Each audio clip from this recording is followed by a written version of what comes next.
Okay, you guys, we are back for episode 8. And I know, for the people that come back weekly for that thing, I know it's not Tuesday. But y'all, I just started this job, and y'all already know the last time we talked, I was telling y'all how I was on this job hunt or whatever.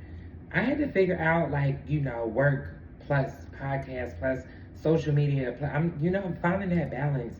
That's really what my 30s have been since I've been here. I'm not even gonna lie, is really honing in on balance.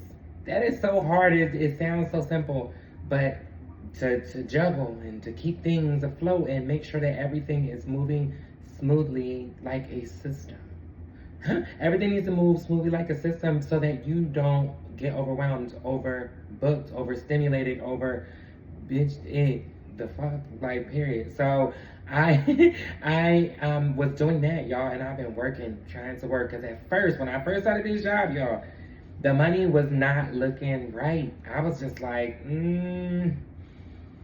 y'all, this not gonna make my bills. It's not gonna pay my bills. It's not gonna keep up with the life that I have built for myself. This is not enough money, basically. So I was fighting with the things, y'all. Like, oh my God, what am I supposed to do? I got into this, like, it's not a depression, because I wasn't depressed. I was just, like, discouraged.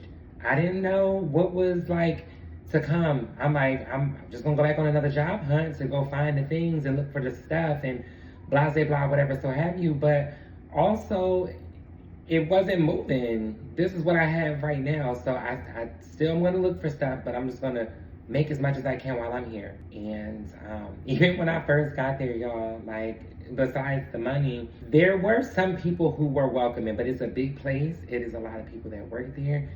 And there's a lot of people who will be making fucking faces at you, looking at you like, what are you doing here? Very that. I'm okay with that. Like, I'm so grown at this point in my life that things like that don't bother me. I don't really care to be a part of any one of these 20 cliques that are here. I don't care to be a part of none of it.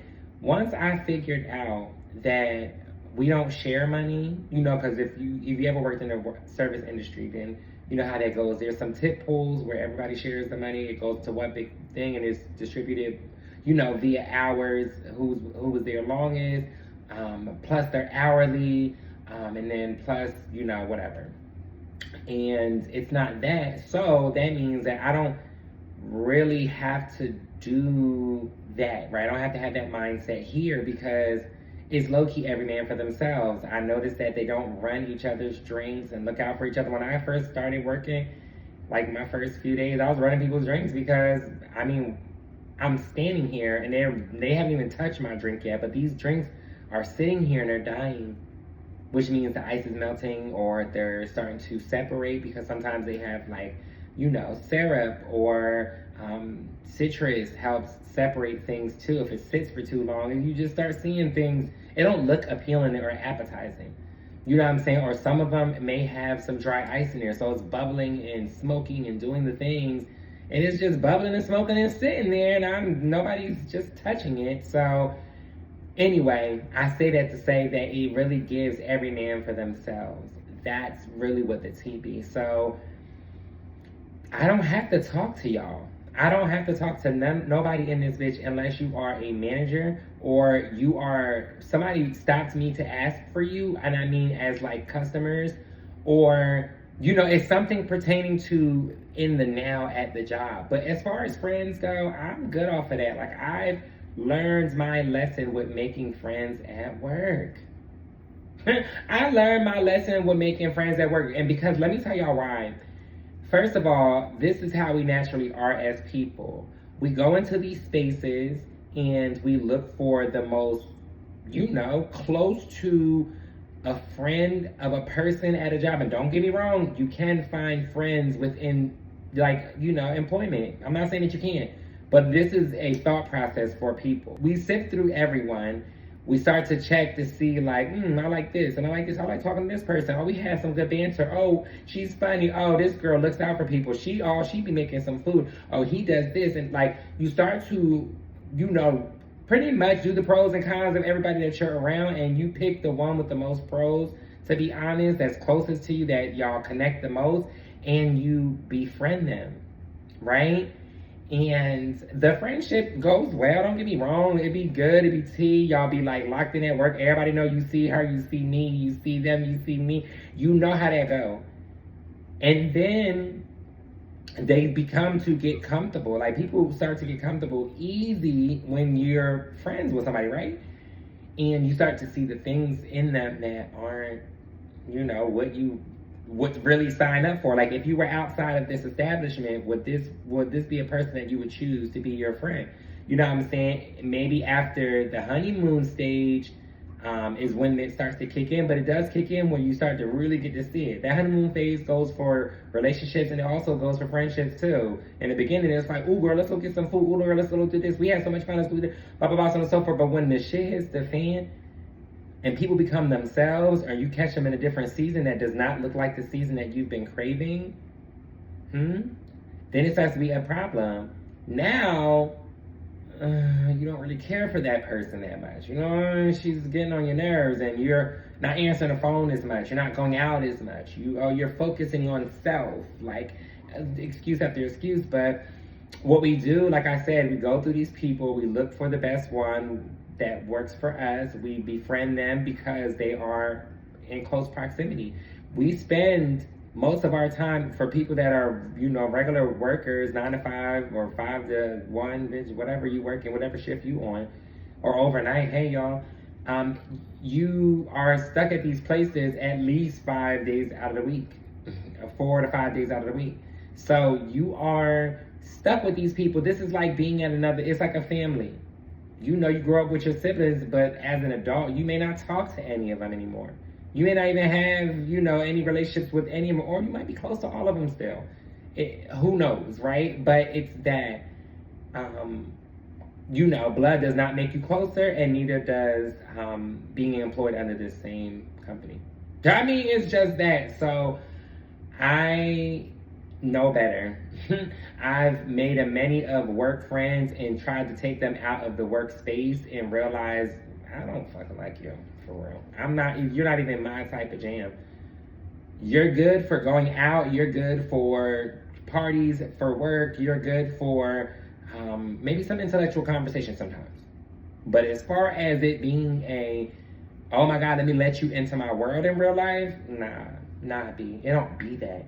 So sometimes you gotta catch that shit early. You gotta check it. But like I said, at this job, I'm new, and it's so Atlanta.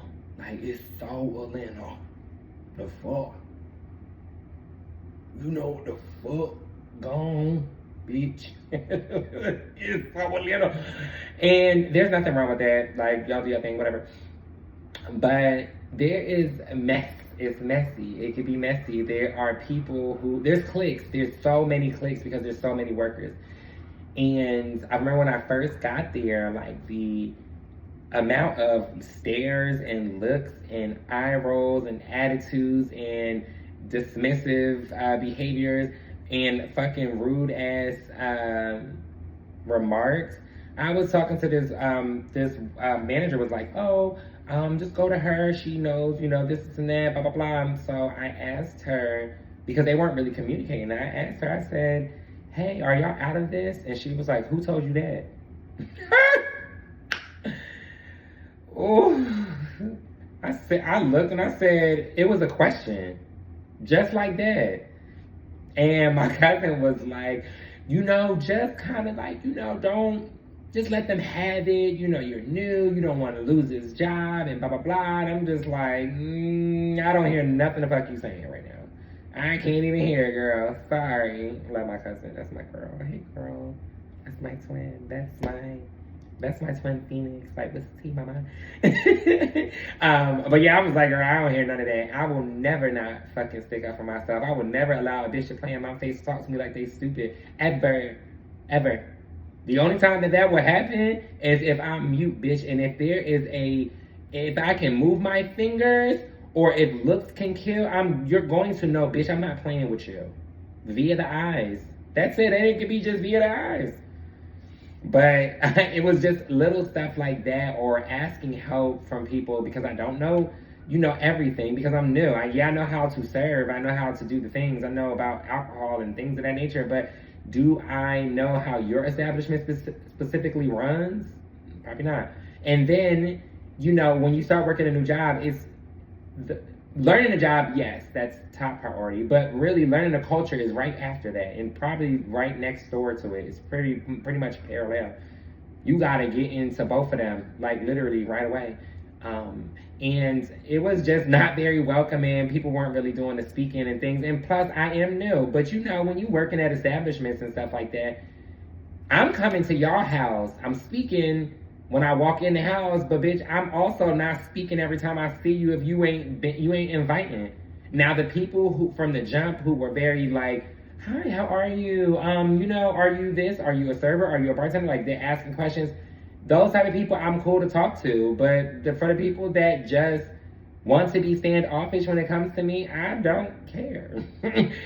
Go be standoffish, but just remember, like, they have like this mean girl thing going on where it's like, you can't sit with us and so on and so forth.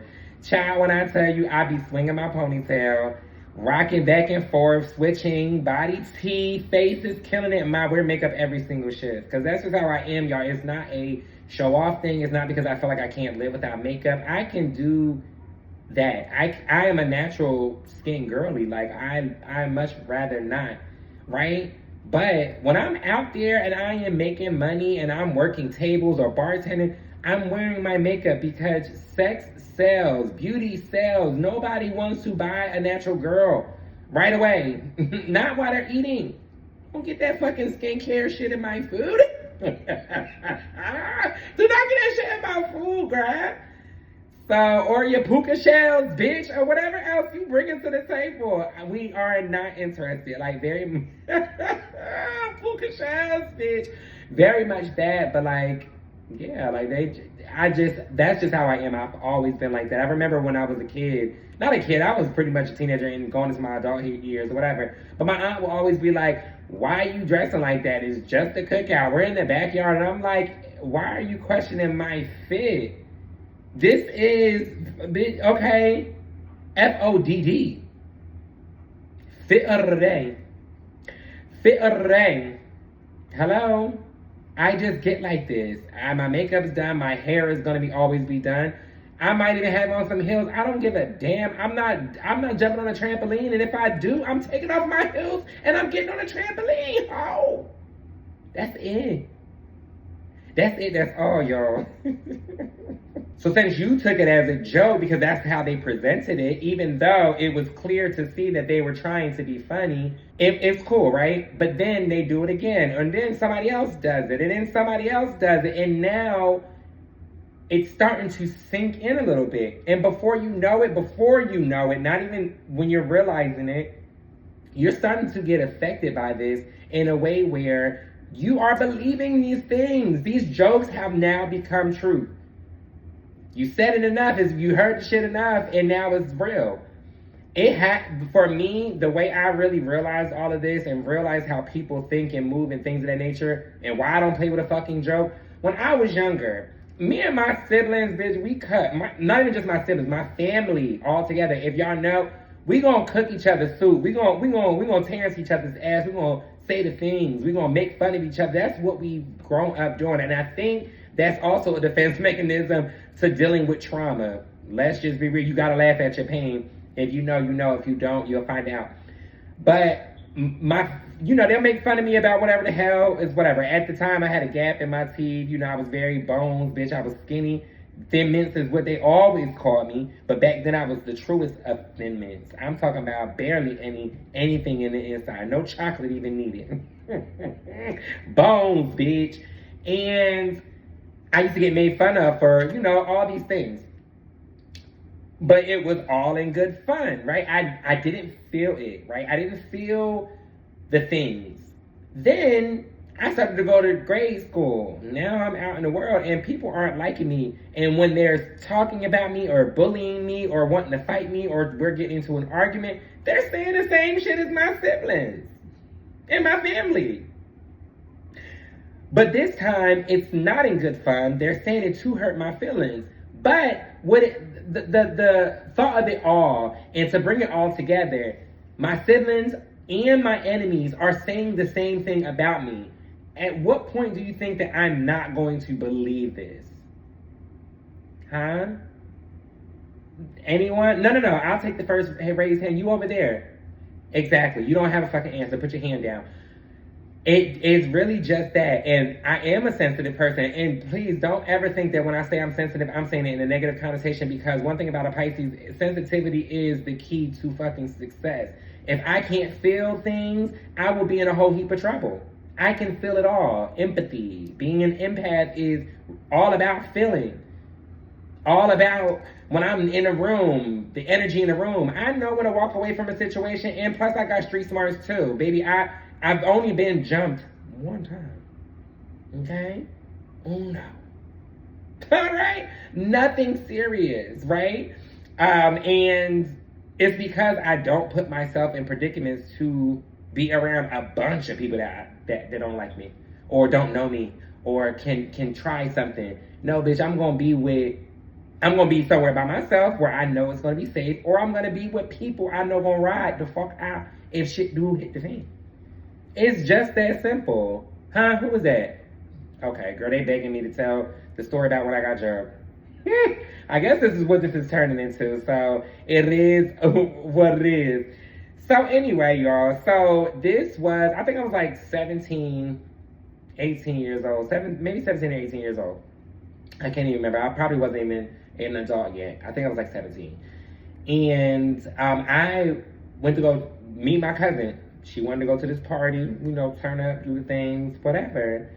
And I met her, and then she was like, oh, my best friend is going to pull up on us or whatever. We got to go meet her halfway. And I said, okay, this is before the bitches was driving. I was driving, but you know what I'm saying? Her friend lived down the street. We're just going to walk and go grab her real quick and come back. I'm always down for a good scroll.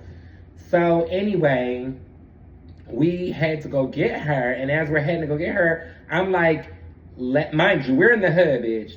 That should have been a disclaimer before the disclaimer. But we are in the hood, okay? And I'm trying to think the right way. So I said, let's go on the main street instead of being on these side streets where it's pretty much dark. It's, a few, street lights, out there. It's bright as fuck almost. You know what I'm saying? It get midday on the main streets. Back here, bitch, it give in middle of the night. And I don't like that. I don't like when I can't see shit and things is moving in the night. I don't need all that. So I want to go somewhere where people won't do anything to us because we're out in the open on a main street and things.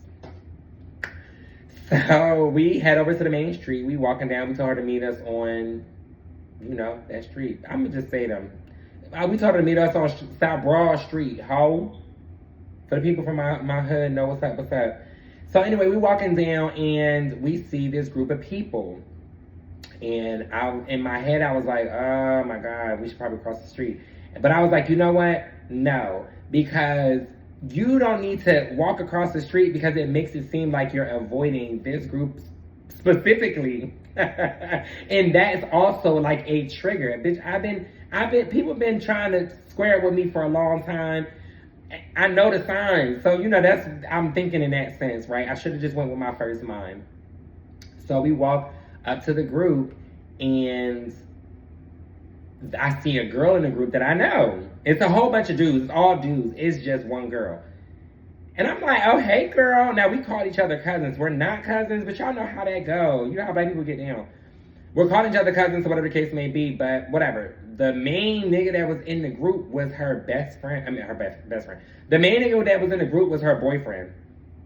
So, child, I'm thinking, okay, cool. Like, this makes it more comfortable. Like, he the main nigga. She's my quote-unquote cousin. You know what I'm saying? Period. We should be good. Let's keep on walking. One of the dudes walked over to me and was like, what that red be like? Because I had on a red hoodie. I said, it's just the color. Mind you, they're Bloods, y'all. Y'all remember when Bloods and Crips was a thing? I don't know if it's still going on. I really can't check. I got to check my emails. I don't know. I haven't gotten that. But they were Bloods or whatever. He's like, what that red be like? And I'm just like, it's just a color. It's just a hoodie. Do I look like I'm affiliated with anybody? Mind you, they're Bloods. So why you ask me what my red be like? What about blue? I mean, blue. Bitch, because you know the Bloods cannot say no bees. Yeah. We're going back to the brib. We're going back to the brib. We're going back to the brib, ho. So, I said my little one, or whatever the case may be, and we started walking off, right? Because I'm ready to just fucking go. And the girl was like, just leave. The one that was my so-called cousin, she was like, just walk off because they're going to try to jump you. Like, just leave, right? So I started walking off. So two of the boys come next to me, both of them. Now, mind you, we're already crossing the street. We're already stepping onto the next block. Because they're in the corner at the store. So we're already pretty much walking away. I have 2 phones, y'all. I always had 2 phones. I had my Chirp. Where you at? And I also had my monthly, which was my Sprint phone. You know, call me after 7. And I always had both my phones. My other phone was in my pocket, but my Chirp was on my hip. You know, we had a clip in the hip and all that good stuff. And I just got my phone, y'all. And I was one of them. I'm a gizmo gadget girly, and I told y'all that before. I really love to get the newest shit. That'd be me. I don't know. I've always been like, I love tech. I'm a tech really. Like black girls in tech, trans girls in tech. Let's see, pop. Yeah. So the boys came next to me and was like, the one was like, give me your phone. I said, no, you're not getting my phone. My mouth is always going to still move no matter what kind of danger I'm in, y'all. Mind you, my cousin, my actual cousin, this is my blood cousin. She's with me and she's just like, trying to figure out what the fuck going on because nothing's happening. They're just talking. But she's a little bit behind, like a couple steps behind me. And he was like, give me your phone or we gonna jump you. I said, well, y'all might as well start jumping me because ain't nobody getting my fucking phone. Once again, my mouth. Now, mind you, it's probably like 10 of them, maybe 10 niggas. And me and my girl cousin. And the one boy he put his arm around my shoulder and walked me into the street. He was like, come on, just come with me. I don't want them to jump you. Come on, come with me. As he's holding on to my shoulder, this nigga jumps on my back. And what the fuck did I do? I grabbed that nigga's shirt from the bike and I flipped that nigga over my head. Boom, he hit the ground.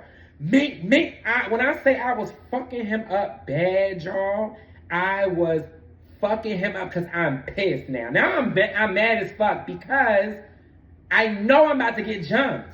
I know y'all gonna jump me. And because y'all want my fucking phone, I was mad. So, bitch, I'm whop, whop, whop, whop. He couldn't even move, bitch. And he was the leader of the motherfucking group. Beating his ass. Next thing you know, I'm on the ground with him. Bitch, I'm on top of him. Mink. Then, boom, I get hit in the back of the head. Somebody kicked me in the back of my motherfucking head. People kicking me in my back. People swinging on me. And bitch, when I say I focus on him, whenever you're getting jumped, you focus on the bitch with the most motherfucking mouth. Okay? You focus on that hoe, especially because the nigga was the leader with the most mouth. He was running the group and he had the most mouth. I'm about to dust your motherfucking boots, hoe. So, mink, I'm beating his ass. They doing it. And next thing you know, I'm like, what the fuck? I'm not getting hit no more. I'm still on top of him. I look and all of them are running. I'm like, what the fuck they running for? Bitch, I must be really whooping ass. So I'm still going back and forth. So I'm still hitting him. I look up and my cousin was on the sidewalk and the fake cousin was trying to fight my cousin. Mind you, the fake cousin is a big girl. She's not fat, but she's tall. You know, me and her probably like the same height. She's probably like 5'10" or whatever the case may be. But you could tell that bitch hit hard if she would hit hard. That's what it was giving. So I'm done with him because bitch, he's busted up and done up. He done up in this bitch. So I get up and I quickly go over there and I jump in the fake cousin's face. I'm like, bitch, what's up? Like, what's up? Mind you, my cousin was out there punching boys too. Because when I was getting jumped, she was fighting. My blood cousin was out there, mink, swinging on every nigga that was near me. I just looked up and I see her punching. I'm like, okay, cool. Bitch, I ain't in this bitch alone. So I'm whooping his ass, but then I jumped in her face. She was like, we cousins. I said, no, bitch, that's my cousin. She out here fighting with a real one while you over here fucking playing. So if you got a power, you have to fucking fight me, bitch. That was the last time I seen her or spoke to that bitch. Yeah, I don't play that shit, ho. When I'm in the field, I'm gonna need you to get in the field. Any bitch that wanna stand around and be like, oh no, bitch, you gotta catch some hands next. Simply. So, everything is done. Everybody's leaving. Everybody's running away. This nigga is hopping away. I don't know what the hell's going on with him, but he's hopping away. And I ended up checking my hip, girl. My chirp is gone. Just why them niggas ran, because they got my fucking phone. But they don't have my other phone. I jumped on my monthly phone. Bitch, come on, Sprint. I jumped on my phone and I called my cousin. She is my twin too. All my cousins are like, I'm close with them. Close with my one in Jersey, my one in Florida, and my one here in Atlanta. They're like this is my inner circle. These are people I just talk to about everything, whatever. Anyway, I called her and I said, bitch, why the Bloods just jump me? She said, what? Where you at? I said, I'm on South Broad. She was like, I'm on my way, girl. Three cars deep. 3 cars deep. They pull up. Where they at? Who was it? I said it was these niggas, and this is the group they with, and ba-da-da-da, and da-da-da. Next day, bling, bling, bling, bling, bling, bling, bling. Hello? Hey, I have your phone. You can come pick it up. Yeah, I didn't even brush my teeth, bitch. I ain't even brush my teeth. I just got jumped, bitch. So, yeah, let's go. Jumped in that damn car, flew over there, got my phone. The reason why is because one of the boys, too, that they gave the phone to, try to pass the phone over to, he was a young Liberian boy. And I be for like, you already know what's going on inside here. That mama, that she don't play that. Oh, my, don't play by her soul. Her picking, oh, baby, please. You come inside here, you will get your ass flopped. Oh. The mom wasn't playing. She said, oh, absolutely not. Whose phone is this? I didn't buy this for you. Returning. He didn't even delete all my contacts, my pictures. I didn't even give a fuck, bitch. I got my phone back out because I just spent a good little point on that bitch. I wasn't trying to do that again. So I got my phone back. Thank God they gave it to the Liberian boy, or I would have never got my shit bike. Never got it bike. So it sucks, you know what I'm saying, that I got jumped. But this is the only time I got jumped because, bitch, I know my discernment. I be all over the place when it comes down to it. I don't play that. My mind is everywhere. I'm looking at things. I'm ADHD, bitch. What was that? Who said that? What was that smirk on your face? Bitch, I don't play that. Because everybody is doing things for their own reasons, and you just don't know if those reasons are going to affect you in a horrible way. We don't do that. Y'all, I just wanted to come and chat with y'all to give y'all like some tea. Just bring y'all through something, tell y'all what was going on with me and why I did not post on an actual Tuesday. I don't know if that's going to be like a standard day thing, especially because I do have a job now. But it's going to be once a week for sure. But Tuesday was just my thing because I didn't have a job. I wasn't doing shit. Bitch, I can produce every Tuesday. But if it don't come on Tuesday, y'all do not fight me. Because I don't want to have to put my hands on y'all. And it just be that, y'all. But I just really wanted to come and update y'all on the damn tea. And then my son also, he's going to school next month. It's July. He'll be going in August. That is like, I don't know. I don't know yet. I don't know how I'm feeling. I want him to be great and I want him to have the things, but I'm going to miss my son being home. You know what I'm saying? Like, since I've been working, I haven't really seen him much because we've been like, he goes to work, I'm going to work. All we're doing is working. So I miss him. I miss his face and things of that nature. So I know when he goes to school, bitch, I'm going to be a wreck for a little bit. Somebody going to talk about some, just go live life. Yeah, bitch, shut up. You go live life. Don't you tell me nothing, bitch. Who the fuck you think you pulling my shirt in? Please. So I'm dealing with that. Duncan, child, his ass. I love him, and he'll be here, and I think he's gonna stay the size that he is. He's small, which I like, which means I can take him places and things like that. I don't no longer feel like I regret getting a dog. Just want to put that out there because I did. I was trying to sell his ass bad, but he's so fucking cute. He fits right into the family. And I love my little baby. I do got some stuff coming, y'all, but I'm going to wait till it comes so that we can explain it. We can go through it or whatever case may. I'm working on something right now that I'll be presenting on the podcast, so y'all just stay tuned for that. All right, y'all. Thank y'all for coming. welcome to episode 8.